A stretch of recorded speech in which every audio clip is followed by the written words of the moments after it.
अब हम देखते हैं कि कांग्रेस डोमिनेंस के रीजंस क्या क्या थे। क्या ऐसी बातें थी कि कांग्रेस इतनी ज्यादा ऊपर तक चली गई। नंबर 1, आप थोड़ा सा कांग्रेस का हिस्टोरिकल बैकग्राउंड देखें। हिस्टोरिकल बैकग्राउंड की कांग्रेस क्या है। 1885 में 1885 में एक ब्रिटिश आईसीएस ऑफिसर, उस समय इंडियन एडमिनिस्ट्रेटिव सर्विसेज जो थी वो इंपीरियल सिविल सर्विसेज कही जाती थी, एओ ह्यूम ने, आप मुझे इनका पूरा नाम कमेंट करके बताएंगे, एओ ह्यूम ने कांग्रेस बनाई। 1857 में भारत में पहली आजादी के लिए क्रांति होती है, फर्स्ट वॉर ऑफ इंडिपेंडेंस उसको बोला जाता है। 1857 में जब अंग्रेजों को यह एहसास हुआ कि भारतीय अब जो है आपसे खुश नहीं है, तो धीरे धीरे उन्होंने भारतीयों में सुधार करने की कोशिश की।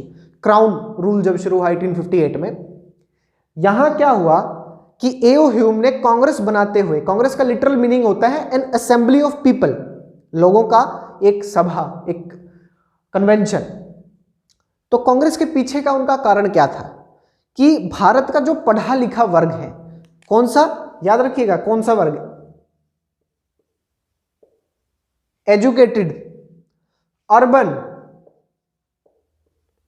मिडिल क्लास या इलीट। एजुकेटेड में भी कौन सा, इंग्लिश स्पीकिंग मेनली, कि educated, English speaking, urban, middle class या इलीट, यहीं से कांग्रेस डिफाइन होती है। इन लोगों को इन्होंने एक ऑर्गेनाइजेशन प्रोवाइड करवा दी कांग्रेस, कि आपको यदि कोई समस्या होती है, सरकार के खिलाफ आपको कुछ कहना पड़ता है, तब आप डायरेक्टली ऐसे विद्रोह करने की बजाय कॉन्स्टिट्यूशन, माफ कीजिएगा, डेमोक्रेटिक तरीके से आप अपनी डिमांड रेज करें, सत्याग्रह हो गया है ना, पीसफुल प्रोटेस्ट हो गया, इस तरह की बातें। तो Congress as a pressure group, सरकार पे दबाव डालने की प्रेशर ग्रुप की तरह शुरू हुई, जिसमें आप देखेंगे तो अर्बन है, एजुकेटेड है। एक और बात, अपर कास्ट, ठीक है, मेनली हिंदूज थे, अपर कास्ट हिंदूज थे इसमें मेनली। लेकिन धीरे धीरे कांग्रेस का एरिया बढ़ता चला गया, धीरे धीरे बड़े बड़े लीडर्स आए यहां पर और कांग्रेस बदलती चली गई। गांधी जी जब कांग्रेस में आए तो उन्होंने कांग्रेस को ट्रांसफॉर्म किया, एक ऑल इंडिया, क्या किया उन्होंने, एक ऑल इंडिया ऑर्गेनाइजेशन के रूप में ट्रांसफॉर्म किया, जिसमें अर्बन भी थे तो रूरल भी थे, जिसमें एजुकेटेड भी थी तो अनएजुकेटेड भी थे, जिसमें मेल थे तो फीमेल भी थी, जिसमें इलीट थे तो पुअर भी थे, जिसमें इंग्लिश स्पीकिंग थे तो native language speaking, Hindi speaking, Tamil speaking, Telugu speaking भी थे, जिसमें अपर कास्ट थे तो लोअर कास्ट भी थे। पूरा ऑर्गेनाइजेशन उन्होंने बदला। गांधी जी की पहली पब्लिक अपीयरेंस थी 1916 का फरवरी महीना, फरवरी 1916 में गांधी जी गए बीएचयू की ओपनिंग में। बीएचयू में बड़े बड़े प्रोफेशनल्स वहां पे थे, फिलैंथ्रोपिस्ट टाइप लोग थे। कांग्रेस और एनी बेसेंट उस समय थी वहां पे, प्रेसिडेंट थी कांग्रेस की।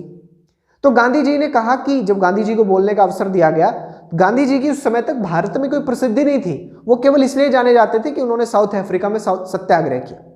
जब गांधी जी ने बोला तो गांधी जी ने कहा कि मुझे आप लोगों से मिलकर इतनी खुशी नहीं हुई जितना दुख इस बात का हुआ कि मेरे लाखों भाई बाहर हैं, आपसे दूर हैं, और ये देश तब तक आजाद नहीं हो सकता जब तक आप लोग अपने ये जो आभूषण हैं, आप लोग मतलब देश के अमीर लोग अपने आभूषणों को, अपनी मनी को, अपने रिसोर्सेज को अपने उन भाइयों के लिए नहीं न्यौछावर कर देते जो गरीबी में है, उनको ऊपर लाने में। इसलिए गांधी प्रो पुअर साबित हुए।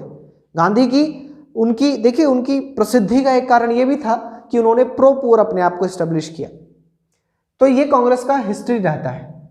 अब आप देखें तो रीजंस भी यहीं से ही शुरू होते हैं। दूसरा अगर हम बात करें, reasons for dominance, reasons for dominance, सबसे पहला रीजन लिखिए, legacy of nationalist movement, nationalist movement. Bharat को आजाद करवाने के लिए जो आपने मुहिम चलाई थी, जो मूवमेंट आपने चलाई थी, उस आजादी की मुहिम का एक तरीके से कांग्रेस को उत्तराधिकारी मान लिया गया कि कांग्रेस ने लीड किया। देखिए, और बात को देखें भी, पंडित जवाहरलाल नेहरू कांग्रेस से थे, सुभाष चंद्र बोस बाद में वो अलग हुए लेकिन वो कांग्रेस से थे, सरदार पटेल कांग्रेस में थे, गांधी कांग्रेस में थे, ठीक है, और महिलाओं में देखें एनी बेसेंट कांग्रेस में थी, बड़े बड़े लीडर्स कांग्रेस में थे। जिन्ना इनिशियली कांग्रेस में थे, बाद में वो मुस्लिम लीग बनाया उन्होंने। तो आप देखें उस समय की कांग्रेस, देखिए समझिए, आज कांग्रेस वो कांग्रेस नहीं है, आज कांग्रेस एक परिवार की तरफ है। और वो शुरू हुआ मैडम इंदिरा गांधी के 1971 का, अब माफ कीजिएगा 1970 का जो चुनाव उन्होंने जीता, 1971 में लगभग दो, ऐसा जैसे यहाँ पे फर्स्ट इलेक्शन में फेजेस रहे ना, वैसे ही वहां पे था। 1971 में उन्होंने जो चुनाव जीता था, उस चुनाव जीतने के बाद कांग्रेस की हालत खराब होनी शुरू हुई। वो कहें तो कांग्रेस के लिए एक सबसे बुरा समय था। वहां से फिर कांग्रेस की कमान हमेशा एक परिवार के हाथ में रही, लेकिन यहां तो कांग्रेस अलग बात थी। तो कांग्रेस आप देखें तो जितने भी नेशनलिस्ट लीडर्स थे, बड़े बड़े लीडर्स थे, ये सारी मुहिम जो थी वो कांग्रेस में रह के चला रहे थे। तो लोगों को नाम ही एक था, आप देखें किसको वोट देंगे, कांग्रेस को देंगे। तो वो वाली बातें कि नेशनलिस्ट मूवमेंट की लेगेसी। दूसरा, सारे नेशनलिस्ट लीडर्स या आप कहें फ्रीडम फाइटर्स, जो भी फ्रीडम फाइटर्स थे वो किससे लड़ रहे थे, वो चुनाव लड़ रहे थे कांग्रेस के बैनर के नीचे। बड़ी अच्छी बात है। उस समय कांग्रेस का जो चुनाव चिन्ह था वो 2 बैल थे, ठीक है, याद रखिएगा। ये बहुत इंपॉर्टेंट क्वेश्चन है, 1 मार्क्स में आ सकता है, क्योंकि आप सीधा ये गए, हाँ ये नहीं। तीसरा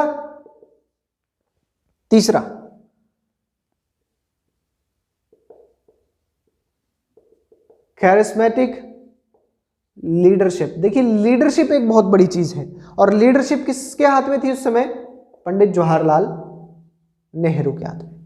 नेहरू के ऊपर एलिगेशंस बहुत अलग अलग लग जाते हैं, नेहरू ने ये गलत किया, नेहरू ने वो गलत किया, काफी सारी बातें नेहरू को लेकर के, और अनडाउटेडली नेहरू की कुछ गलतियां भी हैं, बहुत सारी गलतियां हैं, लेकिन नेहरू की पॉपुलैरिटी उस समय थी, ये आप नहीं दरकिनार कर सकते इस चीज को। नेहरू का नाम पूरे देश की जुबान पे था, तो नेहरू को चुना गया। नेहरू की लीडरशिप में कांग्रेस जीतती है। उसके बाद ऑल इंडिया स्ट्रक्चर, या आप कहें तो ऑल इंडिया लेवल अप्रोच इनकी थी, पूरे भारत में फैली हुई थी। तो जब पूरे भारत में फैली हुई थी तो इसका फायदा क्या हुआ, इसको बोला जाएगा first of the blocks. First of the blocks, inverted comma में लिखेंगे advantage, first of the blocks advantage. First of the blocks advantage का मतलब हुआ कि क्योंकि कांग्रेस का स्ट्रक्चर पूरे देश में फैला हुआ था, उनकी आप देखें ना, सेंटर में नेशनल पार्ट होता है, फिर स्टेट में होते हैं, फिर लोकल लेवल के ऊपर जिला में होता है, गांव में होता है, तो पूरा ऑल इंडिया लेवल का इनका स्ट्रक्चर था। तो जब तक और पार्टीज प्लानिंग करती कि कैसे करना है, क्या करना है, तब तक कांग्रेस ने कैंपेनिंग शुरू कर दी थी। तो first of the blocks advantage थी। ये सब कारण होने के साथ साथ एक कारण और था, और वो कारण, 2 कारण कहेंगे। एक था डिवाइडेड अपोजिशन। अपोजिशन बिखरा हुआ था, अपोजिशन में कोई यूनिटी नहीं थी। आप देखें तो कम्युनिस्ट पार्टी दूसरे नंबर पे थी, आप 364 पे ये थे और वो 14 पे थे, सेकंड हाईएस्ट पार्टी। आश्चर्य की बात है। 7वां इलेक्शन सिस्टम, और हमारा सिस्टम था FPTP,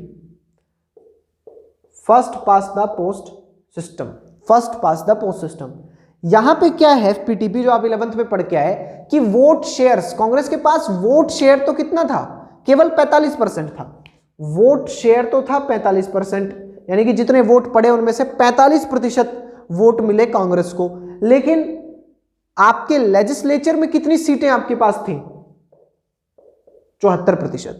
इजराइल में उल्टा है, इजराइल में प्रोपोर्शनल रिप्रेजेंटेशन सिस्टम है, एक और वेरिएंट होता है, वो कहता है कि जितना प्रतिशत आपको वोट मिला उतना प्रतिशत सीटें मिलेंगी। मान लीजिए पूरे देश में आपको मिली 10% वोट, और आपके लेजिस्लेचर में 100 सीटें हैं तो 10% ऑफ 100 कितना हुआ 10, तो 10 सीटें मिलेंगी। 20% वोट मिलते तो 20 सीटें मिलती, 30% वोट मिलते तो 30 सीटें मिलती। लेकिन यहां पे था ना, यहां पे कौन जीतेगा, जो बाकी सब कंटेस्टेंट से ज्यादा है। 5 आदमी लड़ रहे हैं, एक आदमी जिसके पास उन 4 से ज्यादा है वो जीत जाएगा। ये first pass the post system था। तो इसने भी जो है इसको बढ़ा दिया, इसके लेवल ऑफ विक्ट्री को। 45% वोट्स के साथ आपने 74% उसकी आपने पार्लियामेंट के अंदर अपनी वो स्टैब्लिश की। अब देखिए ये रीजंस हुए। कांग्रेस डोमिनेंस का नेचर देखें आप, nature of Congress dominance, nature. अब आप कहेंगे सर नेचर क्या? देखिए मैं आपको एक मेक्सिको की बात बताता हूं। मेक्सिको 1930 में आज़ाद होता है, 6 साल में इलेक्शन होते हैं वहाँ पे। वहाँ 60 साल एक पार्टी ने रूल किया, 60 भी क्यों कहे, 70 साल एक पार्टी ने रूल किया जिसका नाम था PRI।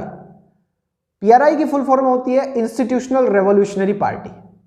प्लूटार्को इलियस सेलेस ने इस पार्टी को बनाया था और इसके नाम की फुल फॉर्म की तरह इसके काम भी उल्टे थे। इन्होंने मसल पावर, मनी पावर, इन्होंने रिगिंग करके जो है वोट्स जो है फ्रॉड करके इलेक्शन में मैल प्रैक्टिसेस करते हुए ये इलेक्शन 70 सालों तक एक ही पार्टी का रूल रहा। वहां आप देखें ना, इसका नाम था कांग्रेस डोमिनेंस को आपने क्या कहा कि पहले चैप्टर था era of one party dominance. तो एक तो ये मेक्सिको वाली बात हो, मेक्सिको जहां पे वो फ्रॉड करके जीतते रहे। एक आप देखें चाइना, मेक्सिको में फ्रॉड, एक चाइना में क्या है, कॉन्स्टिट्यूशन इसकी बात करता है। कॉन्स्टिट्यूशन ये बात कहता है चाइना में कि चाइना में केवल एक पार्टी की ही सरकार बन सकती है, जो मैंने आपको बताया था यूनिपार्टी सिस्टम में। तो क्या तीसरा जहां पे वन पार्टी डोमिनेंस रही है, कुछ एग्जांपल मैं ले रहा हूं, म्यांमार, क्यूबा, जहां पर मिलिट्री का रोल रहा, उसकी वजह से आ गई एक पार्टी की सरकार। तो क्या कांग्रेस फ्रॉड करके इलेक्शन जीतती रही? क्या संविधान में ही लिखा हुआ था कि बस कांग्रेस ही जीतेगी, या कांग्रेस ने मिलिट्री का यूज किया कि ना हमारी सरकार रहे? नहीं, ऐसा कुछ नहीं था।